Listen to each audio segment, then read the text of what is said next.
Hey, this is Mike. Thank you so much for choosing this video. Tonight we're checking out a 2021 Genesis G80 at night. So this video focuses on the interior and exterior lighting of the vehicle. Check my channel for the full overview and test drive videos. When the vehicle is off and you walk up to it with the key, it senses the key at a certain point, and it unfolds the side mirrors, but it turns on this approach light that has the Genesis badge displaying on the ground. It also illuminates the driver and the passenger door handles as well. When you turn the headlight switch to the very off position, these exterior lights, these very bright daytime running lights are still illuminated. So you still have some exterior lights turned on. Now, you can turn these off if you engage the parking brake. We'll turn these off. That's the only way to get the exterior lights to be completely dark. When I turn on the parking lights, those very bright daytime running lights are now dimmer. And it's a nice LED strip. All the interior and exterior lighting in this vehicle is LED. And then you have these amber side markers here. The tail lights are red and they wrap around to the side of the vehicle, serving as a side marker as well as a tail light. Nice, bright, crisp lines for the tail lights. Love these LEDs. The tag light is LED and it shines on the ground a little bit, kind of serves as an approach light. These taillights are fantastic.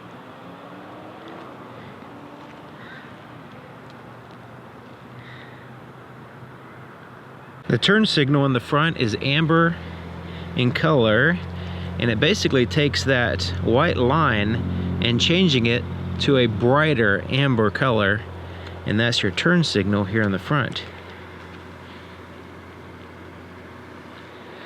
There's also a side marker here in amber that illuminates with the turn signal. So instead of having a turn signal indicator on the side mirror, it has on the side of the front quarter panel, which is nice and bright, and it looks really nice. It really gets people's eye. When I show this vehicle to people, people really like that touch. And then here's the turn signal here in the back. It's the red inner portion that's very bright there in the center, and it's like blinding me, it's so bright. But you can see it's a completely separate light there in the center, and it wraps around to the side of the vehicle as well.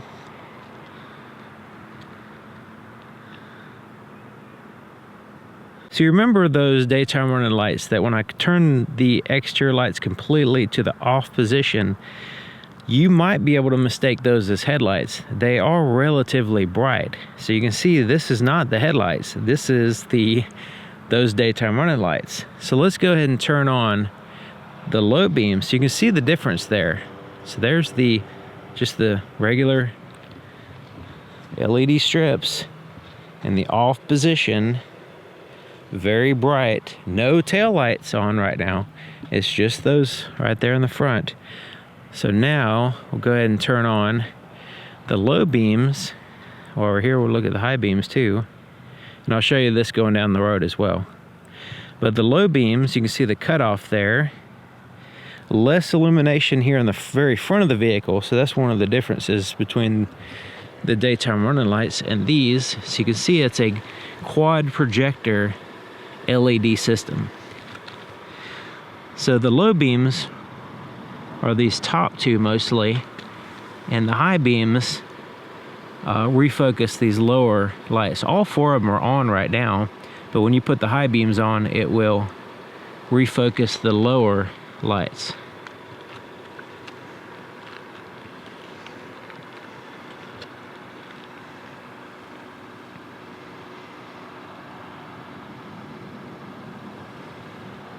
Okay, now it's the high beams.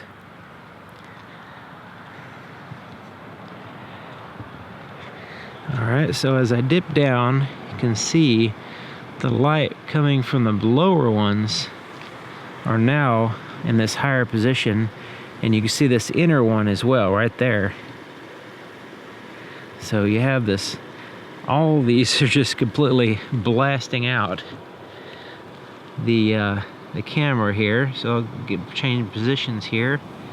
You can see it illuminates everything in front of you. You don't have to get any, you don't have to have the active bending or the cornering lights or anything like that. This just illuminates everything in front of you, so you don't have to even have anything like that. Let's look at the trunk space. And it has two LED lights there and there, kind of in the center, but it's separated enough to where it kind of helps out with shadows and stuff. And I would say it's an adequate lighting here. A little bit back in there's darker. It could have those a little bit more separated, but they are nice and bright, and so we can see in there pretty good. And so what you could add is if they were separated further apart, maybe one on each side here, maybe one in the middle, in addition to the ones on the side. Keeping the same brightness and LED and all that stuff's good. Maybe possibly one here on the underside of the trunk, kind of shining down as like an over the shoulder or top down view, that kind of thing, or top down light. That would even be better. But as it is, I would say it's adequate, but not excellent. There's some backlit buttons up here for lowering the power trunk.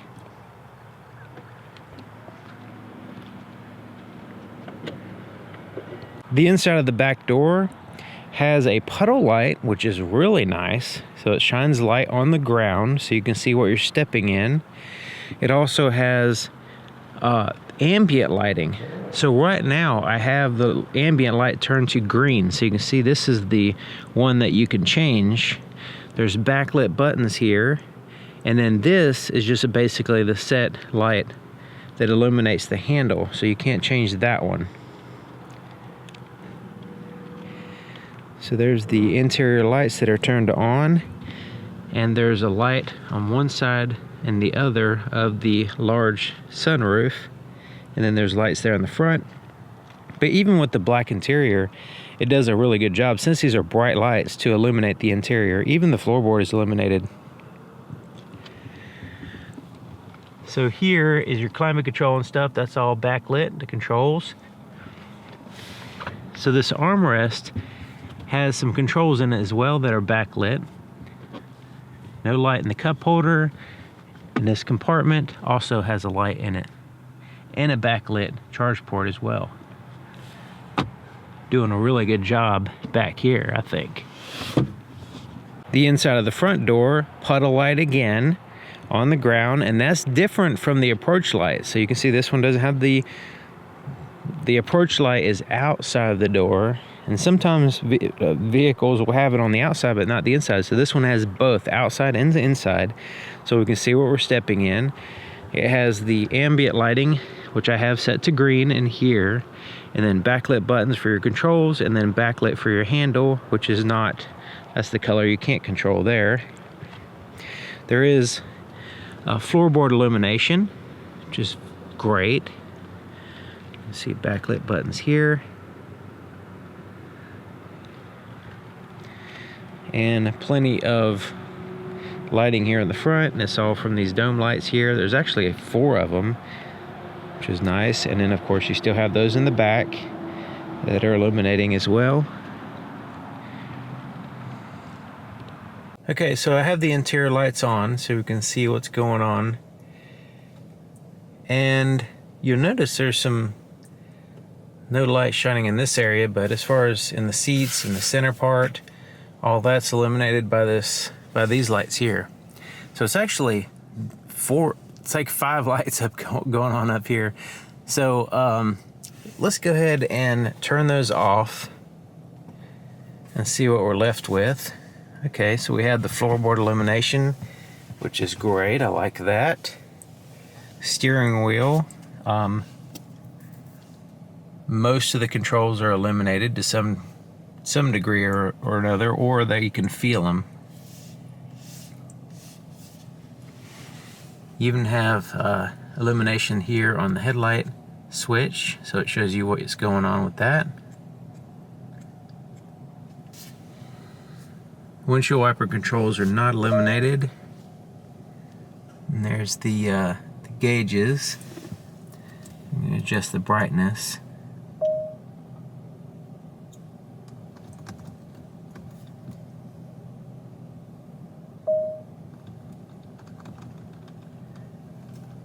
Alright, so we can adjust those. It's kind of subtle.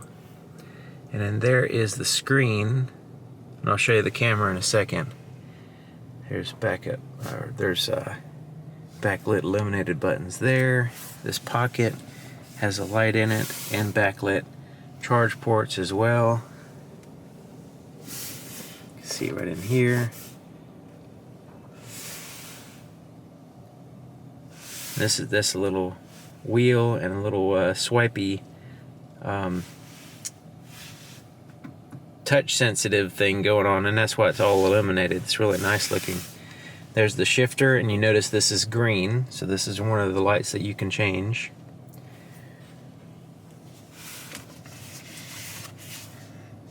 Cup holders, no lights. Let me turn the interior lights on so you can see what I'm talking about. No lights in here. Then you'll see a green accent lighting over here to the right, so that's one of those lights that change when you adjust it. Backlit buttons here on these controls, light controls, which is nice. But there's no like ambient light kind of shining down. A lot of vehicles have a light up here that shines down in the center position, just kind of illuminate. This green light kind of casts a little bit of light here, but as far as illumination, it doesn't have that, but I guess the shifter is bright enough to kind of fill in this area. The center console, let's open it up because it does have a light. And you can see that there, illuminates that, which is nice.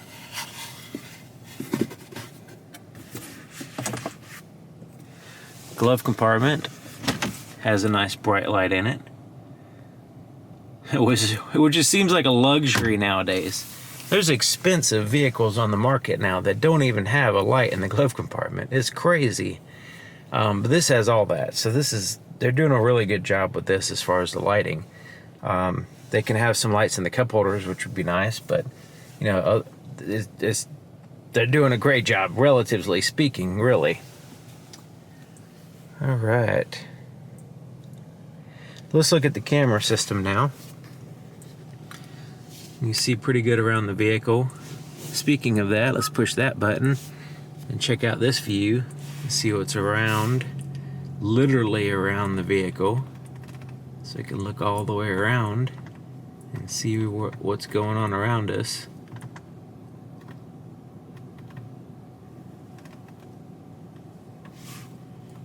The texture on this wheel is it's too smooth. It needs to be a little bit more rough because you got to put a lot of pressure on it in order to get traction, and then when you do, you accidentally push buttons. Anyways, I could play around with that camera system all day. It's pretty neat though. All right, and let's just get out of that screen and go to another screen just so you can see what it looks like.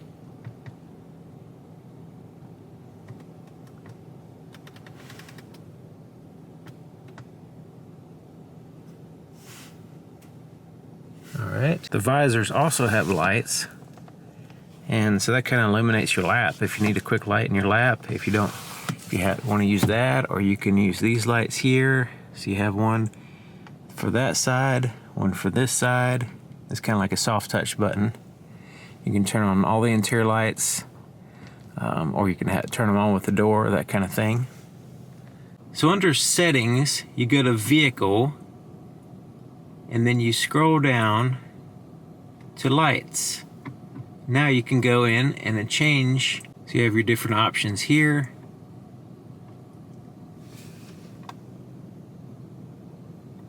But the ambient light, let's go into there. We can change the brightness, the color, and dimmed while driving. I'd turn that off and also turn the brightness up really high because it's not very bright anyway. Let's go to color. And so we can see the different colors here.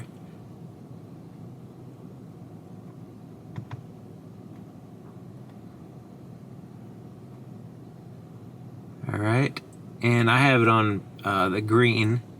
You can also go into a custom color, and we can change that to whatever we want. Let's go there, and we kind of use the wheel, kind of go around the color wheel and get the color we want. Let's go. Like I said, when the texture needs to be a little bit better. So let's go to a drastically different color than green. So let's go to a pink, just to make it different. So now we change the interior accent lighting to pink, and then there's pink there and there. Now I have it as a violet. So you get the idea. You can change some of the interior ambient color, which is pretty cool. And you do it right there in the settings.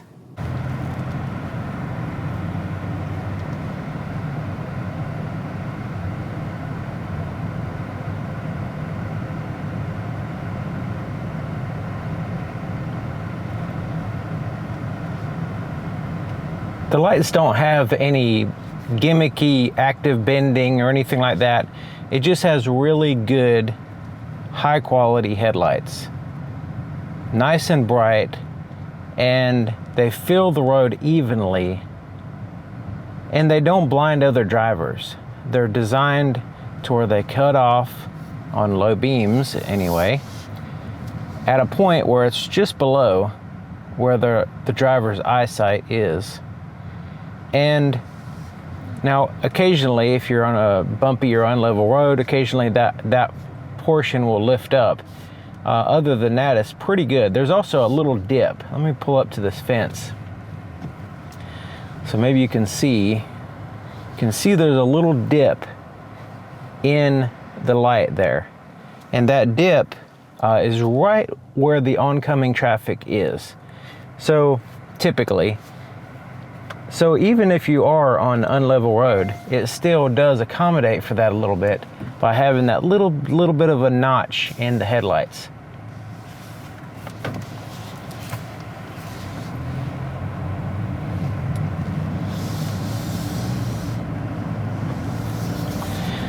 But as far as driving and your visibility on the road, even with oncoming traffic or just a completely empty road and there's no lights at all, this vehicle does a great job. It's probably one of the best. It's up there. It's up there with the best. Even compared to like the trucks where they're higher off the ground, this one does a great job. You might be able to see that a little bit better here, that little notch in the trees there. Because we're on unlevel ground now.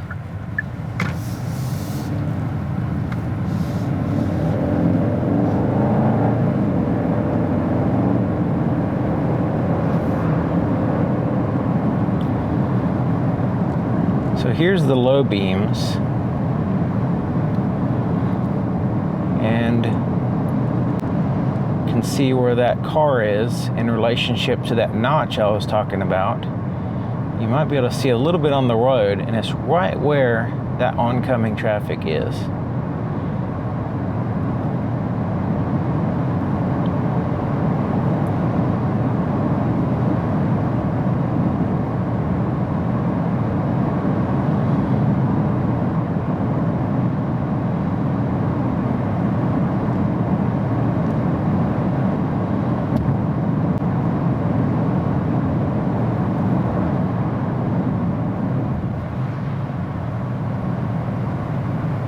You can see as the vehicle hits bumps, it's kind of like making the headlights go up and down a little bit and changes that line.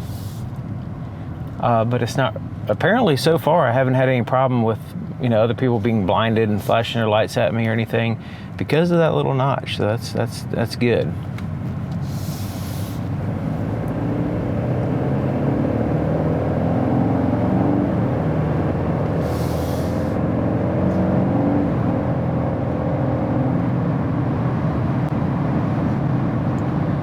So now we've got a dark road. Let's put the high beams on. and it just fills in all the way to the trees and just everywhere, just wide open and evenly distributed light for the most part. Even at the far distance, it seems like it's just as bright as close up to the vehicle. The automatic high beams work probably the best I've seen so far. Typically, automatic high beams, you can look at that, you can see like daylight almost. It's really, really nice. But the automatic high beams dim when it's appropriate, and they turn on when appropriate. Now, there is some times in which they, dim when they're not supposed to, but most of the time it's not flashing people like some other vehicles do. It's not flashing people or, just annoyingly dim when it's not appropriate. Sometimes it will do that, but none of them are perfect. But this one seems above average for sure. Probably one of the best as far as the automatic high beams, which is not saying much, because they're almost all of it seems like all of them are flawed. I hadn't found a perfect one, but look at that. That's high beams right there. We can see the bridges, we can see the road, we can see the trees in the background. You can see everything nice.